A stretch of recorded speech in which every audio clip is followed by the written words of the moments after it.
Among all things and in the heavens, there is but one from everlasting to everlasting, who holds sovereignty over everything.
us this year. Heaven bestows food upon us. Mother makes a point. Here, eat some more. What should we grow next year? Corn, peanuts. Great. The younger one has grown up. It's time for him to get married. Why worry about it? The younger generations will do all right on their own. I can't help but worry. It's been a long time since our family reunited.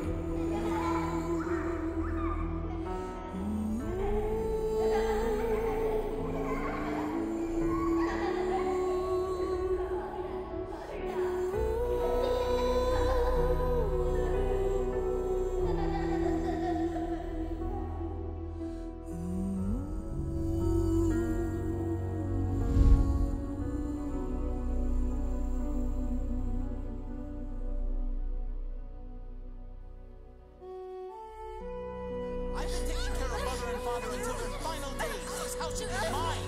It's mine. I'm the eldest at home. What I say is fine. No way. I'm entitled to have the share.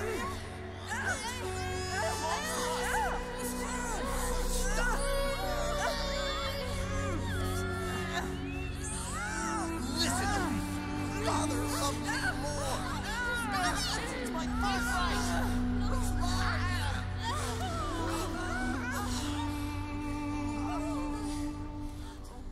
It belongs to us. It's mine. Give it to me. Belongs to me.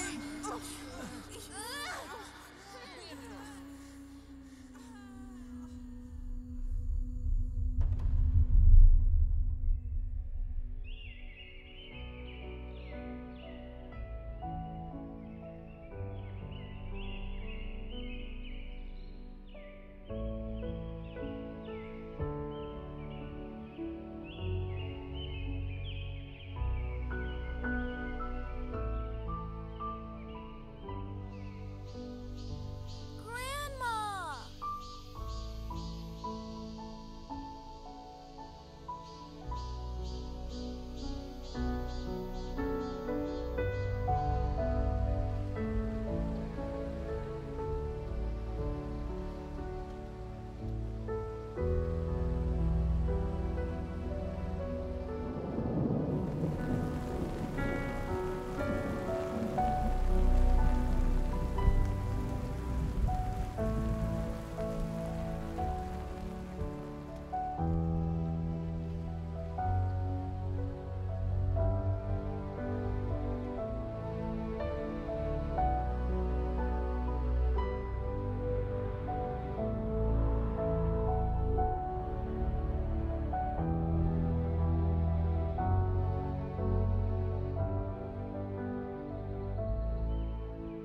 You can go back home, Mom. I've got it from here.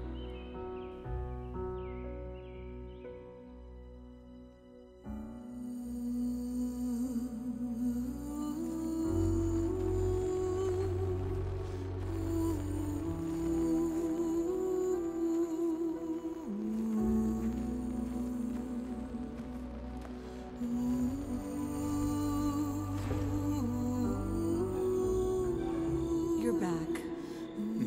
I'm back.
Those who die take the stories of the living with them,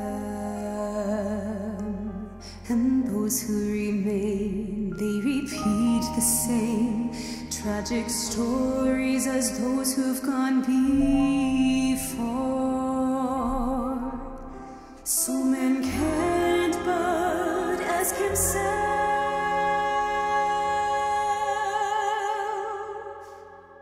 oh, he has to wonder, why do we live, and why do we have to die?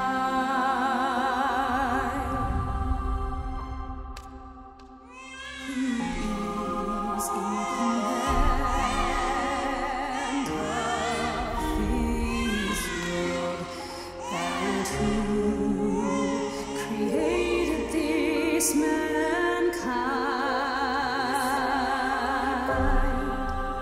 A creation of Mother Nature.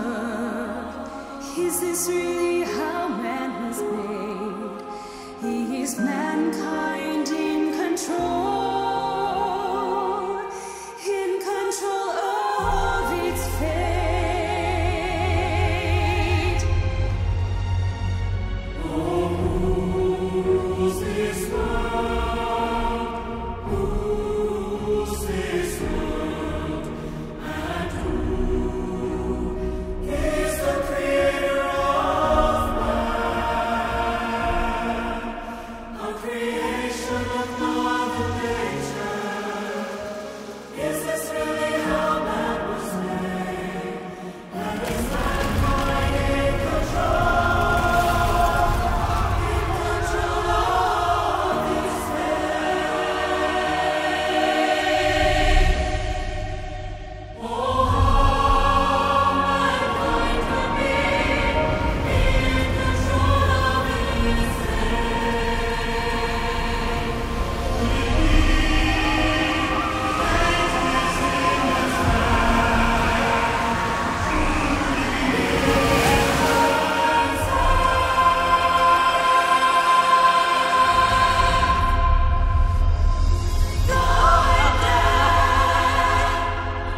mankind is blinded to the one who is sovereign, ruling everything,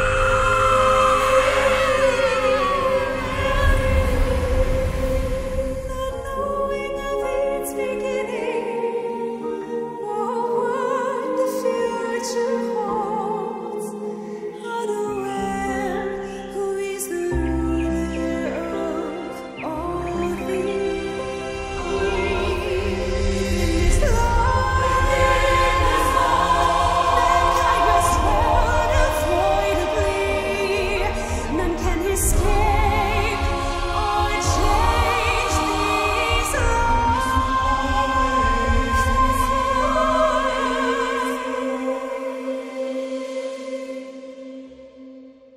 For there is one among all things, there is one above the heavens, from everlasting to everlasting in sovereignty.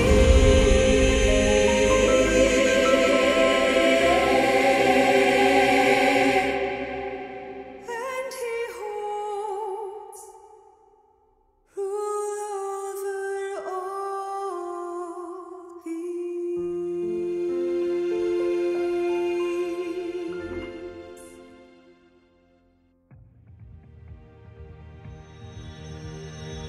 Let there be light. Let there be a firmament in the middle of the waters, and let it divide the waters from the waters. Let the waters under the heaven be gathered together to one place, and let the dry land appear. Let there be lights in the firmament of the heaven. Let the waters bring forth abundantly the moving creature that has life.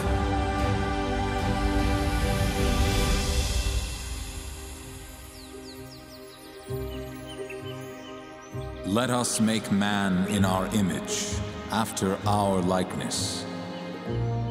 And let them have dominion over the fish of the sea, and over the fowl of the air, and over the cattle, and over all the earth, and over every creeping thing that creeps on the earth.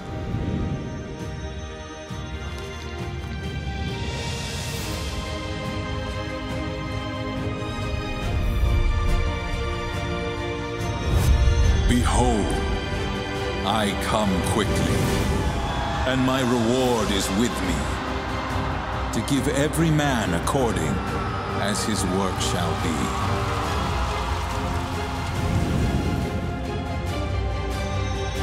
I am Alpha and Omega, the beginning and the end,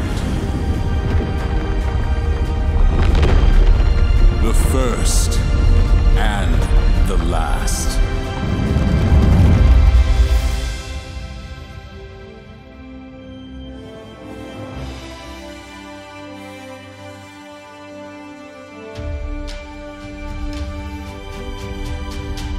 He is the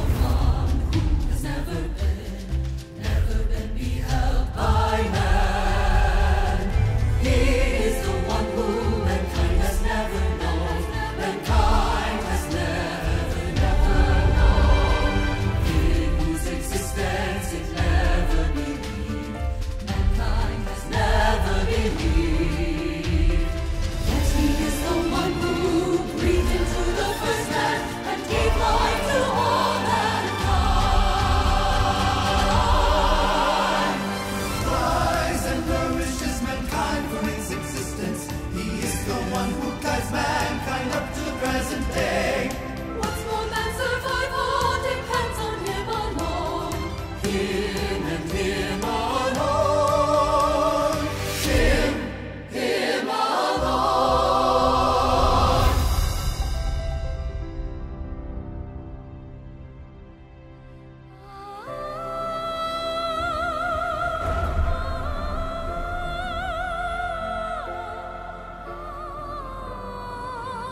In the beginning, God created the heavens and the earth and all things.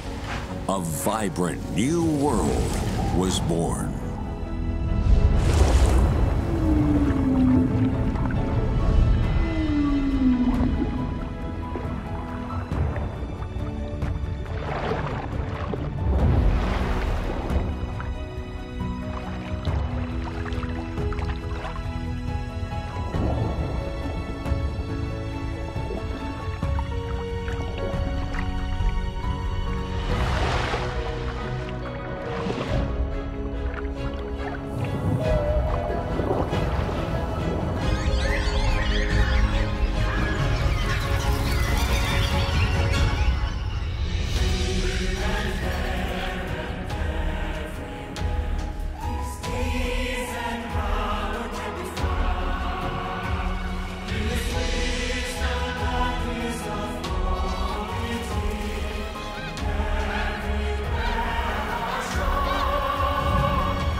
Everything created by God was perfect and beautiful, displaying His wisdom, His goodness, and His almightiness.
God created Adam and Eve in his own image, with his own hands, and breathed his very life into them.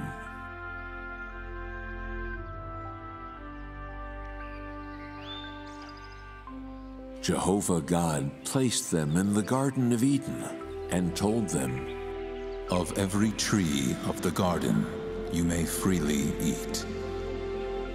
But of the tree of the knowledge of good and evil you shall not eat of it. For in the day that you eat thereof you shall surely die."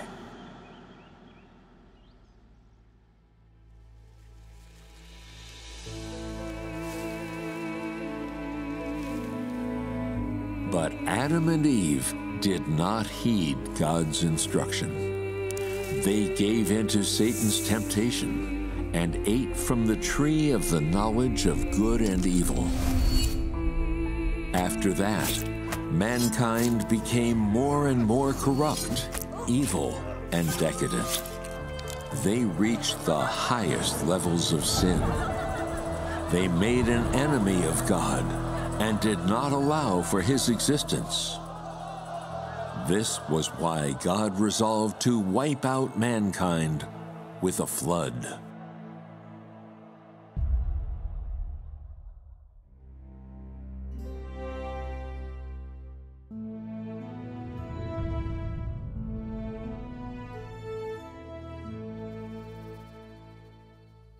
One day, Jehovah God came to Noah. Noah. Noah. Oh, my Lord. The end of all flesh is come before me, for the earth is filled with violence through them, and behold, I will destroy them with the earth. Make you an ark of gopher wood. Rooms shall you make in the ark, and shall pitch it.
After the flood, all living, breathing things on earth had died, except for 8 people in Noah's family, and every animal placed upon the ark.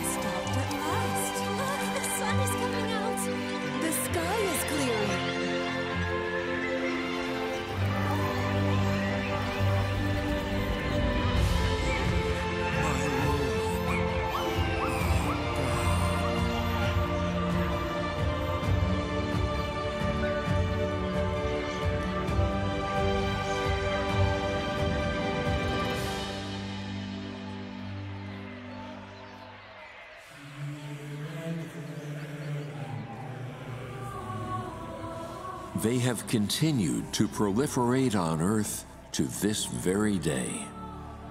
God made a covenant with them that he would never destroy the earth with a flood again.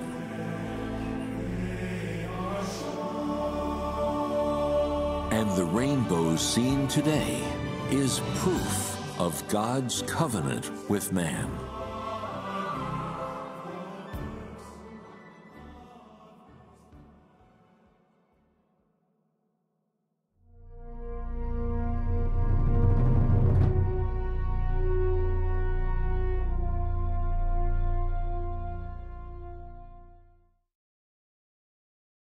Jehovah said, "Because the cry of Sodom and Gomorrah is great, and because their sin is very grievous, I will go down now and see whether they have done." The cities of Sodom and Gomorrah were full of evil, licentiousness, rampant with murder, and indulgence in extravagant pleasures. They reached the point of clamoring against God, of fighting against him, and raging his disposition. Where are the men which came into you this night? Bring them out to us, that we may know them.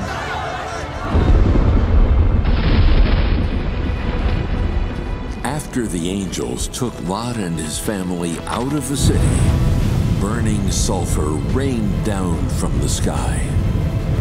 The raging fire lit up the heavens. Hurry up! My house! Our lives are on the line. Who cares about the house? I'm not afraid. Just one look. Just one look.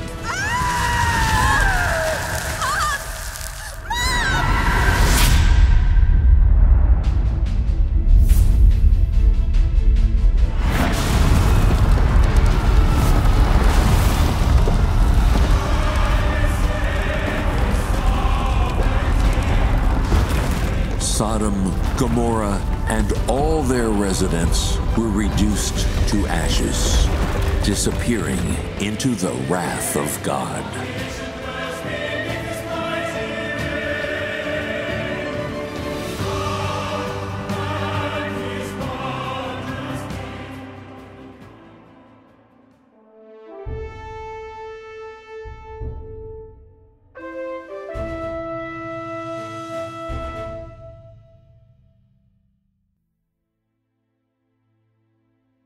The Israelites, descendants of Abraham, fled to live in exile in Egypt due to famine.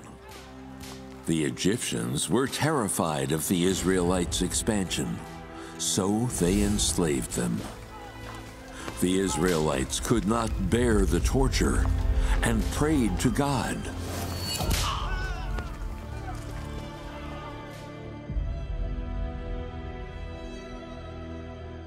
God heard their prayers and decided to lead the Israelites out of Egypt.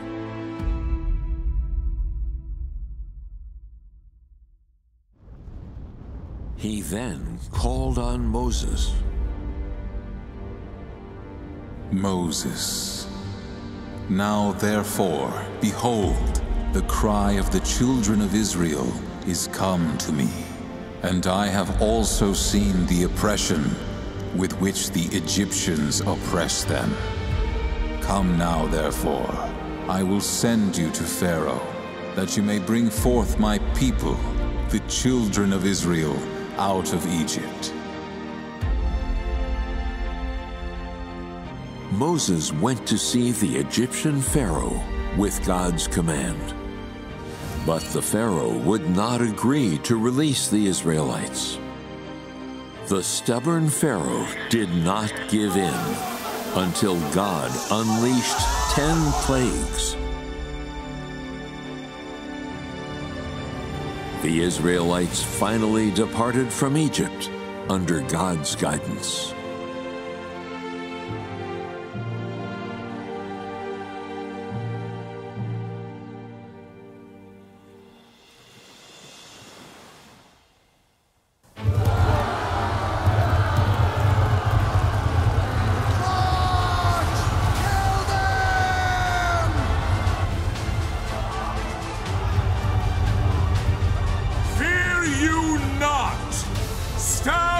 still and see the salvation of Jehovah! Lift you up your rod and stretch out your hand over the sea and divide it.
After escaping from the pursuing Egyptian soldiers, Moses continued to lead the Israelites southward until they came to Mount Sinai.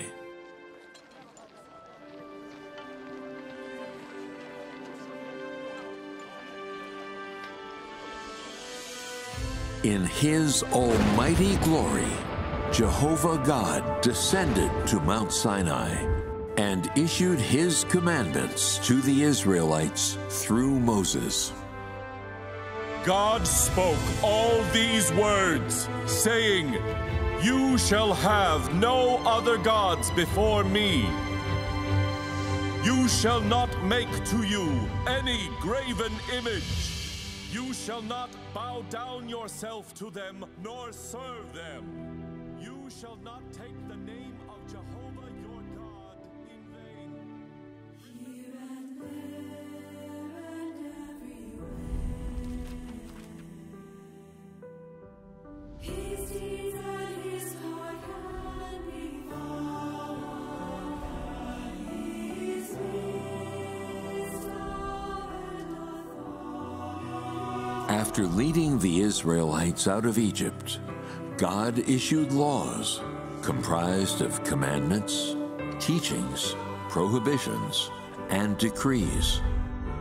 A total of 613 laws after collation by later generations. These laws from God were issued to explicitly instruct people on how to worship God and live on this earth.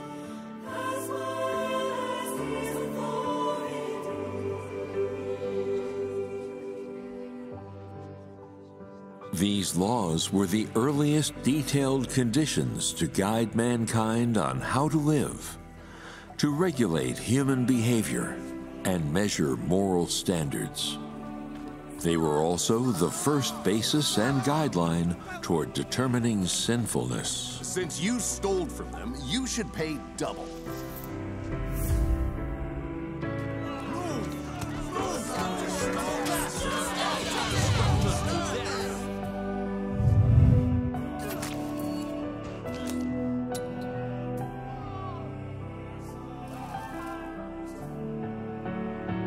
They provided standards and guidelines for future generations on the establishment of the Constitution. They also laid a foundation for the perfection of legal systems for subsequent generations. Many modern legal provisions and judicial concepts have been profoundly influenced by these laws. For example, murder, rape, robbery, libel, and embezzlement were established as crimes based on the Ten Commandments.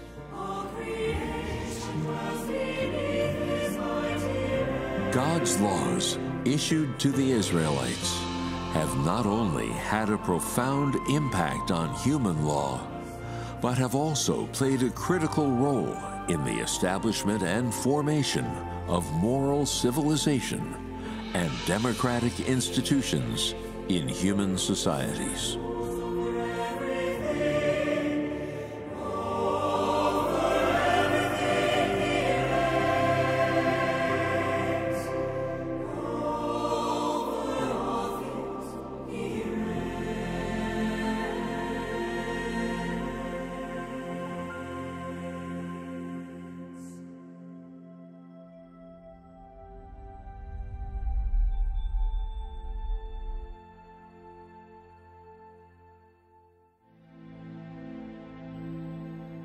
In the end, after hundreds of years of living under the restrictions of the law, the Israelites were unable to uphold the law. They constantly violated the teachings of the law, and everyone faced the danger of being condemned or put to death through the law.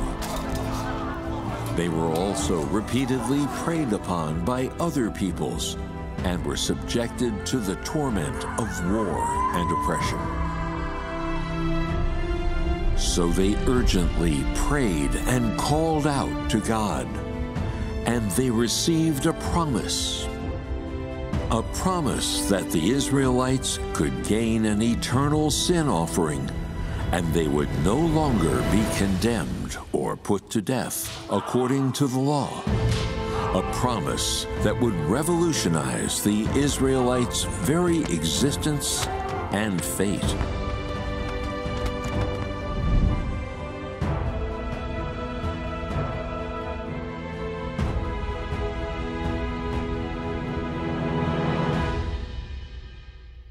Thus, Jehovah God told the Israelites by means of a prophet.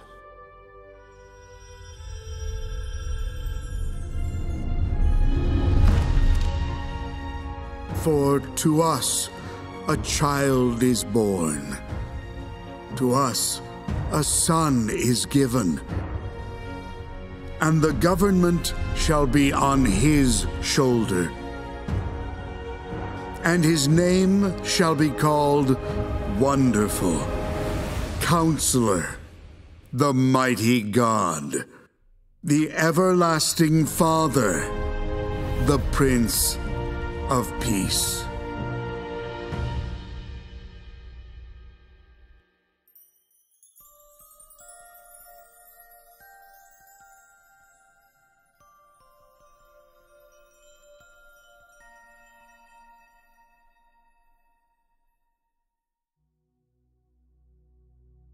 In the year of our Lord, a male child was born in a manger in a Jewish inn in Bethlehem.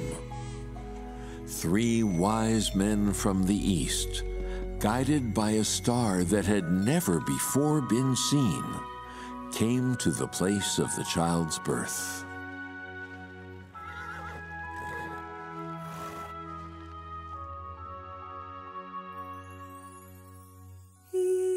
They bowed down to him in worship. This child was the one promised by God, who would lead and redeem the Israelites from God's law. Is the one who mankind has never known, mankind has never known, in whose existence it never believed. Whose child is this? So wise. Yet he is the one who breathed into the first man and gave life to all mankind. Blessed are the poor in spirit, for theirs is the kingdom of heaven. Blessed are they which do hunger and thirst after righteousness, for they shall be filled. But let your communication be, yes, yes, no, no. For whatever is more than these comes of evil. Not everyone that said to me, Lord, Lord, shall enter into the kingdom of heaven, but he that does the will of my Father which is in heaven.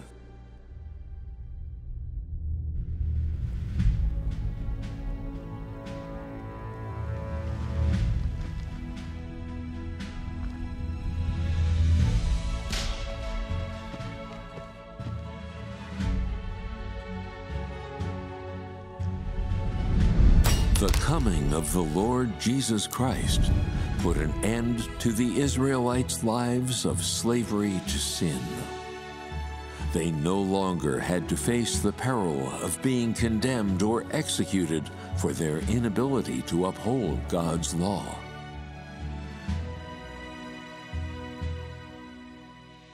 He is the one who has never been. I send the promise of my Father on you. Thomas, reach here your finger, and behold my hands. And reach here your hand, and thrust it into my side. And be not faithless, but believing. In whose existence it never believed. Mankind has never believed. Because you have seen me, you have believed. Blessed are they that have not seen, and yet have believed. Give life to all mankind. Their sins were pardoned because of the Lord Jesus' sin offering. Their living conditions underwent a complete change. From then on, the Israelites no longer lived under the law. Instead, they lived under the protection of the sin offering brought to them by the Lord Jesus. It meant that the Israelites had completely cast off the binds of the law and entered an entirely new age. In this age, they were atoned of their sins through repentance and the Lord's abundant grace. And they also enjoyed the promise bestowed upon them by the Lord Jesus.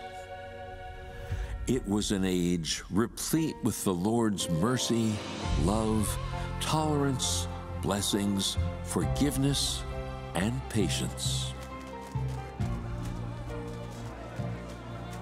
This is why we called this new age the Age of Grace.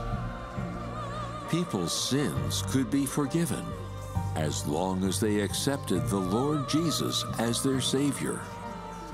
And they could enjoy the rich grace and blessings bestowed upon them by God.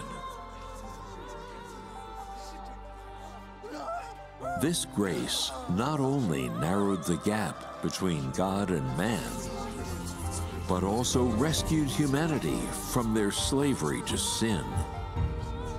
This allowed people to no longer stray from God because of their sins, to be absolved because of God's sin offering, and because of God's rich grace, be able to come in front of Him at any time, any place.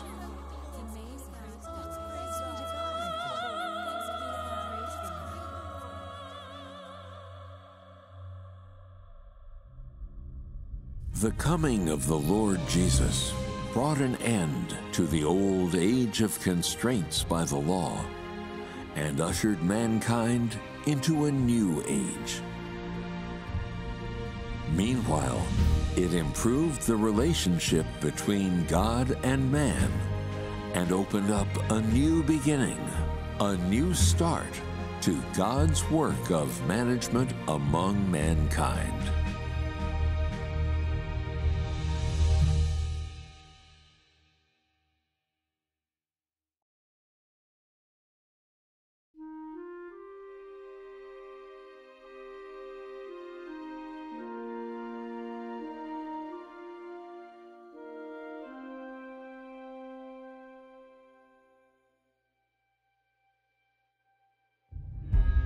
In 70 AD, 37 years after the Lord Jesus was resurrected and ascended into heaven, the Roman army captured Jerusalem. The diasporas of Jewish people wandered the earth after being driven out of the land of Israel.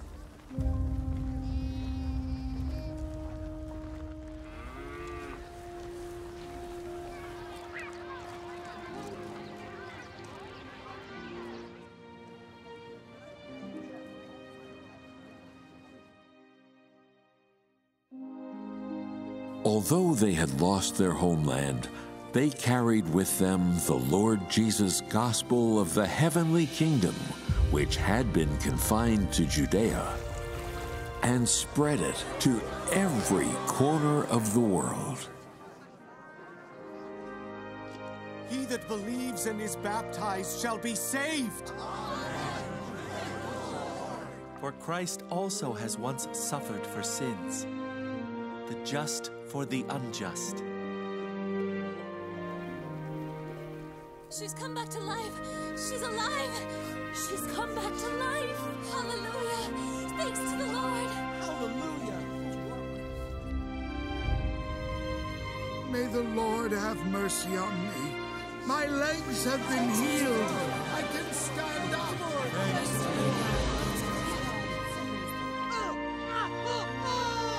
Oh Lord, may you have mercy on your child.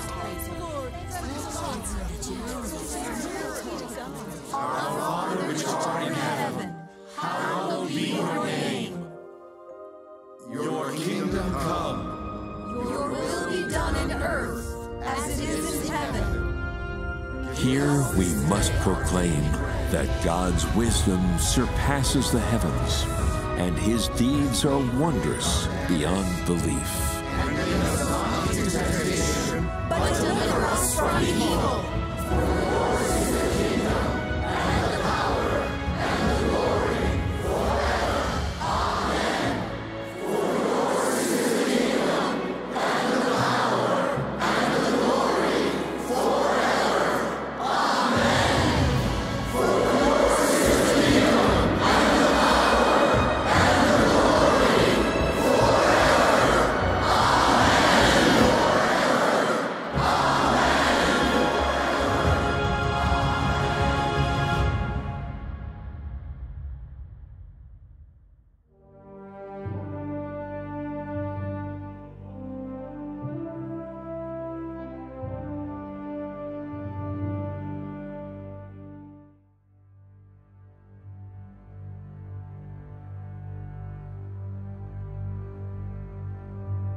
'27 BC was the advent of the age of the Roman Empire. It gradually grew in power and became a vast empire spanning Europe, Asia, Africa, and dominating the Mediterranean. It ruled over about 1/5 of the global population at the time. After the Roman Empire captured Jerusalem and drove the Jews out of Israel, Christianity spread throughout the Roman Empire. And this gospel of the kingdom shall be preached in all the world for a witness to all nations. In 313 AD, the Roman Emperor Constantine I legalized Christianity. Years later, it was classified as the official state religion. The development of these events advanced the spread and expansion of Christianity throughout all of Europe, Asia, Africa, and all of mankind. It laid the foundation for Christianity among the ruling class and the common people across those continents. Of course, it influenced the lives of these people by way of their faith, thoughts, morals, and social trends.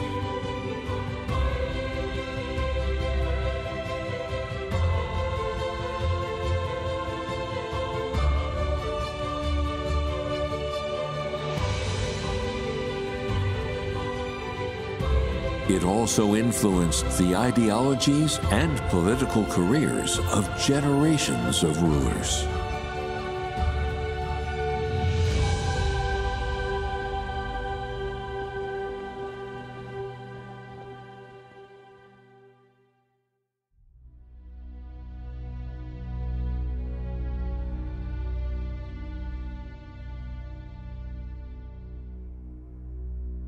The expansion of Christianity in the Roman Empire and its influence led to panic among the rulers in Rome.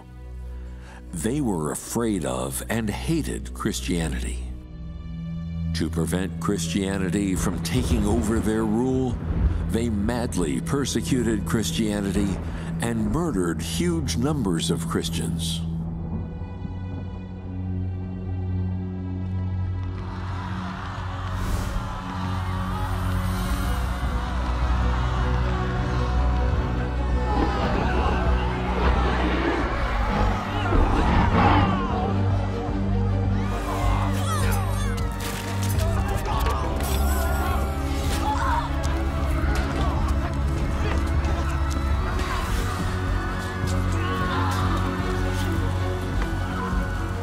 These measures brought natural disasters, internal strife, and outside incursions upon the Roman Empire, as well as a number of epidemics.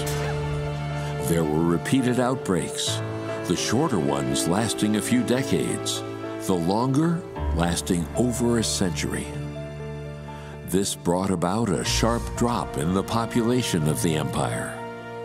The once mighty ancient Roman Empire was in decline.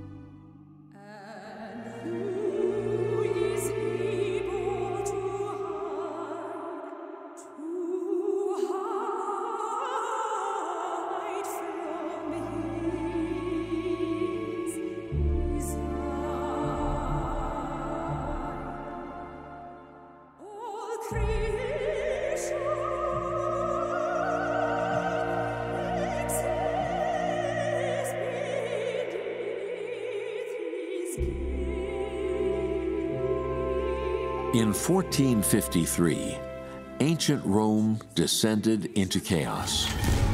Constantinople fell to the Ottoman Empire. Thus, the book was closed on the glorious history of the Roman Empire. After 1,500 glorious years, this is how the final days of the empire were ushered in. Its demise came under the wrath of God. The ancient Roman Empire rose up and was founded for the spread of Christianity. Its golden age was ushered in by establishing Christianity as its national religion. And the Roman Empire was destroyed due to its persecution of Christians.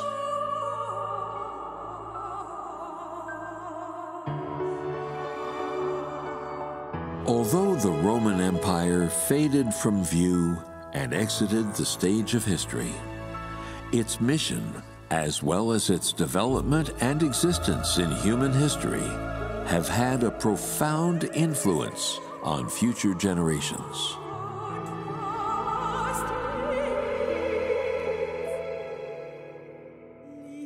It was a strong force for the spread of Christianity, and it fueled the spread of Christian thought and its deepening in people's minds.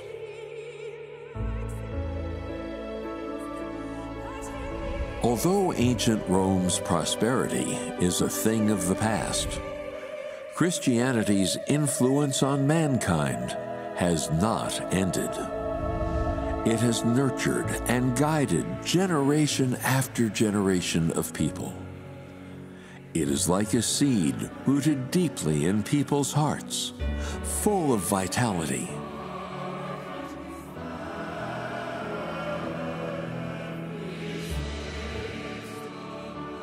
It not only liberated people's thoughts and drove the Renaissance, but it also provided an entirely new direction and inspiration for mankind's development in all walks of life. This led to Europe's art, culture, and science flourishing in unprecedented ways.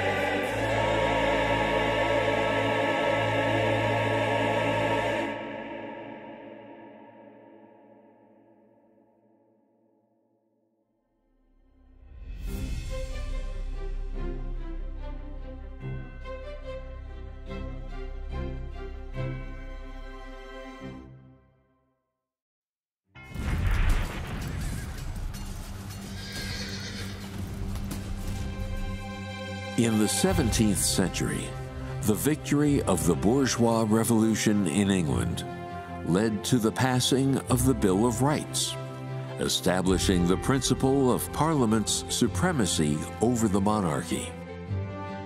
As a result, England became the first constitutional monarchy, opening up the age of mankind, abolishing feudal monarchies and establishing constitutional monarchies. As the British constitutional monarchy was established, France, Germany, Italy, and Austria all followed suit. The bourgeois revolutions erupted, and one after another, feudal autocratic rule in these countries was overthrown. They set up their own constitutions and established their own constitutional monarchies. British industry and commerce flourished after a new shipping route was opened, driving the development of capitalism in the United Kingdom and creating a huge demand for resources. So while the UK was expanding its foreign trade, it also gradually broadened the scope of its colonial plundering and its expansion. Some countries and areas in Europe, Africa, Asia, North America, South America, Oceania, and Antarctica, as well as in the Pacific, the Atlantic, the Indian Ocean, the Antarctic Ocean, and the Arctic Ocean, became British colonies, one after another.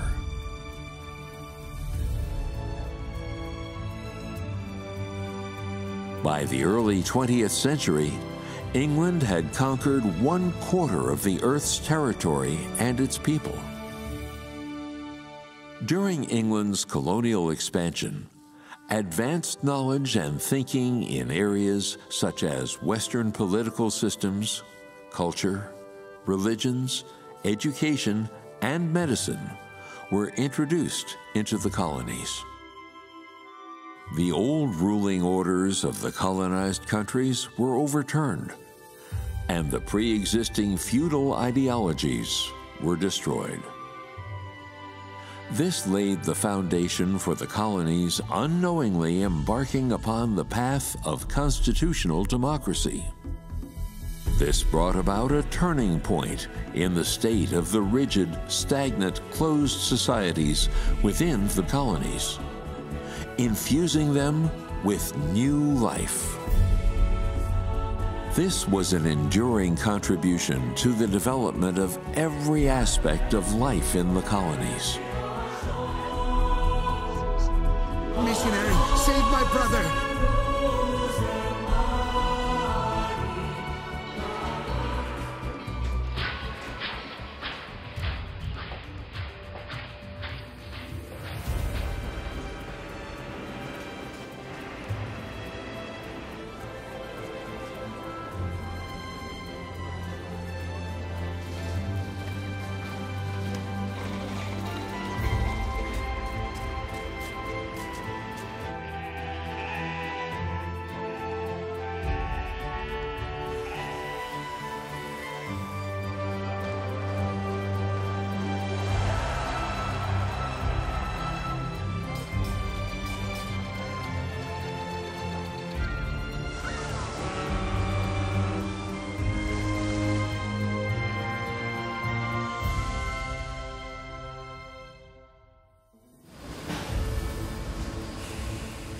In the 1870s, through industrialization and the repeal of feudal autocratic systems in countries all over the world, England gradually lost its dominant position in global industry.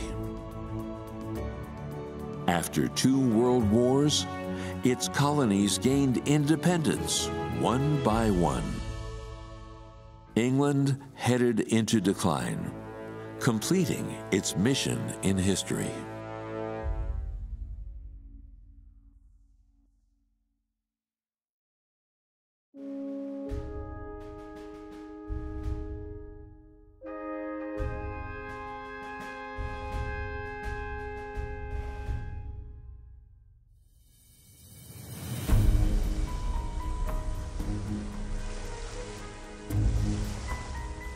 In the mid to late 16th century, a group of people rose up from churches in England. They opposed the oppressiveness of the clergy, as well as the formalism in the church. They sought a pure religious creed, a pious life, a holy church, and a free nation. They were called the Puritans.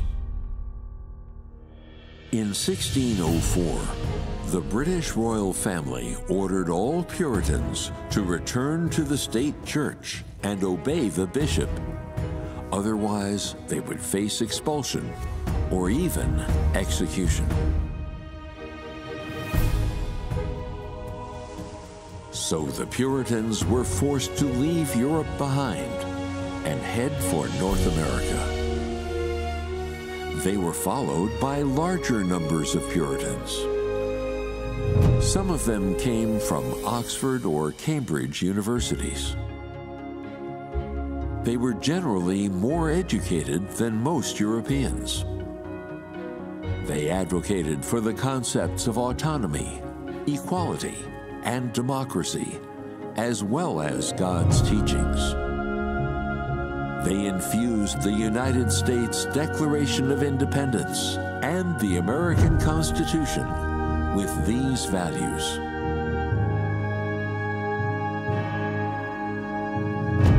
Without the Puritans, the United States of America would not have come into existence, and the separation of the 3 powers would never have been set up. So not only were the Puritans the cornerstone of the establishment of the USA, they were the pioneers who made America strong. On July 4th, 1776, when the United States Declaration of Independence was passed, an independent, rising, multi-ethnic country was formed in North America. That is the United States of America we know today.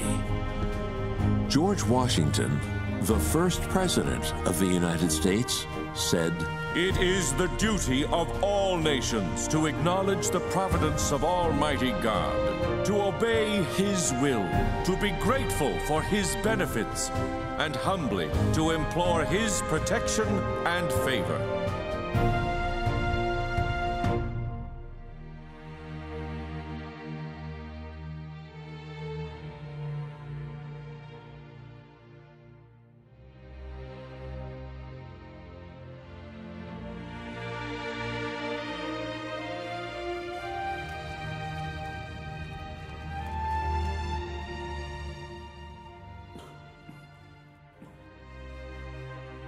O Lord, please have mercy on your child.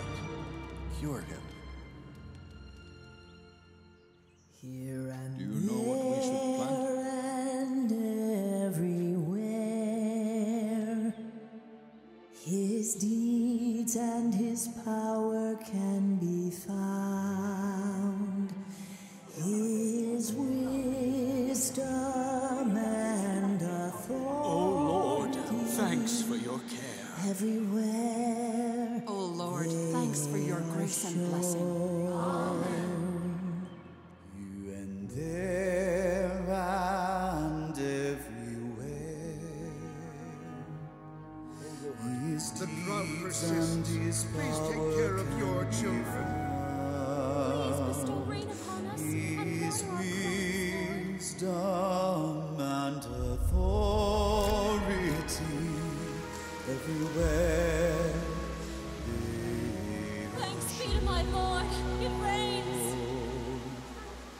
Hallelujah! All glory be to my All Lord. the laws and all the rules embody I'll shelter the them. words Please allow us to lie down in your arms.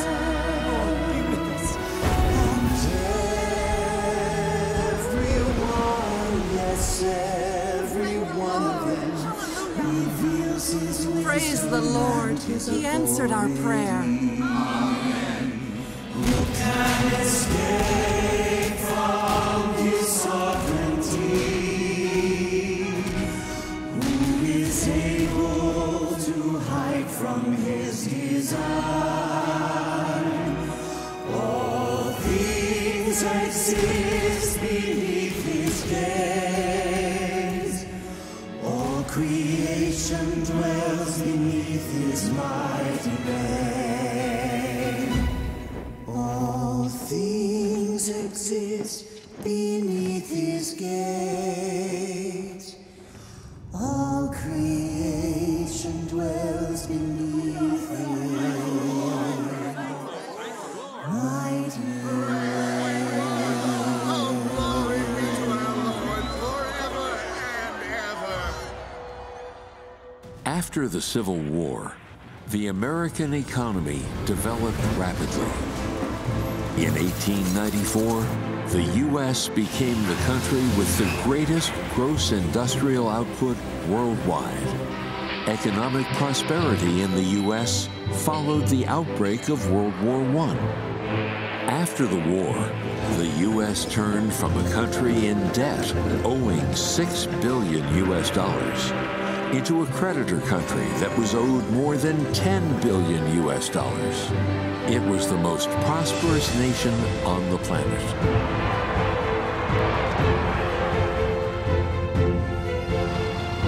After World War II, America's military strength continued to grow, and it established more than 5,000 military bases all over the world. From an economic or a military perspective, the U.S. had become an undisputed world superpower. This established its political position in the world.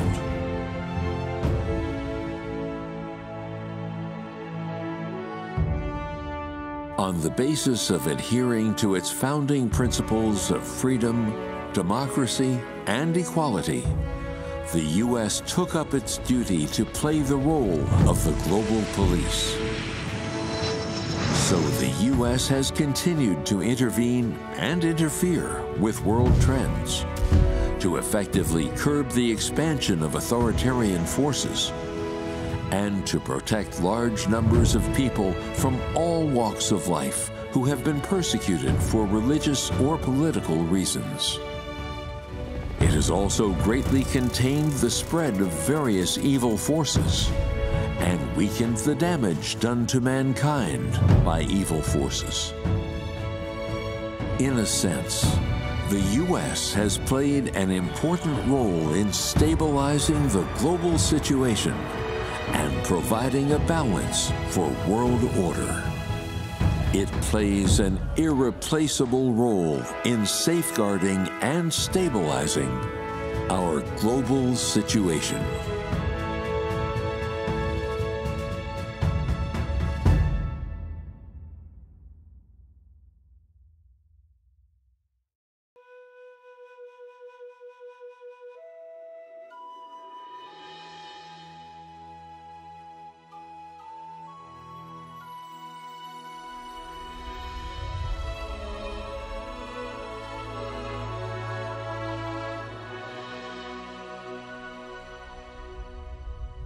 Humankind exists and dies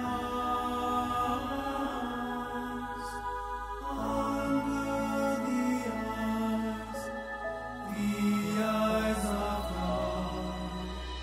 Mankind exists for the management of God, and for the same reason He takes His final breath.